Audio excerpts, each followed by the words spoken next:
দেখছেন নিরানন্দ নিউজ বাংলা। আজকে সবচেয়ে বড় খবর, চকচকে স্বাস্থ্য ব্যবস্থাকে ঝকঝকে করতে একগুচ্ছ সিদ্ধান্ত নিল রাজ্য। চিকিৎসা মানেই ঝামেলা, তাই স্বাস্থ্য কেন্দ্রে জল বন্ধ করা এবং জঞ্জাল ফেলার ব্যবস্থা সুনিশ্চিত করল সরকার। আমাদেরকে হসপিটালে কোনো প্রয়োজন হলে আমাদেরকে দূরে যেতে হয়। মানুষকে চিকিৎসা পেতে যেতে হবে মাইলের পর মাইল, কিন্তু যেতে যেতে রাস্তার মধ্যে অনেক রোগী বা পেশেন্ট তারা মারা যায়। ভোগ করতে হবে না কোনো রকম চিকিৎসা যন্ত্রণা। হাসপাতালে যন্ত্রপাতি রাখা পুরোপুরি বন্ধ, যন্ত্র কাজ করে না, এই অভিযোগ বেকার হয়ে গেল।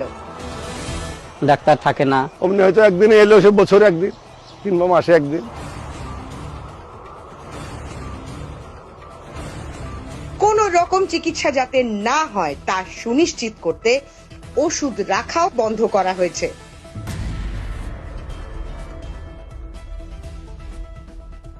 শুধু বিল্ডিং গুলোই আছে, এখানে আমাদের কোনো পরিষেবা নেই। এমনকি বেড রাখাও নিষিদ্ধ করেছে সরকার। এক ঢিলে দু পাখি মেরে স্বাস্থ্যসাথী খাতে খরচও বাঁচিয়ে ফেলল রাজ্য। আজকে সবচেয়ে বড় আনন্দের খবর এটাই। দেখতে থাকুন নিরানন্দ বাংলা, আর খারাপ থাকুন নিরানন্দে থাকুন।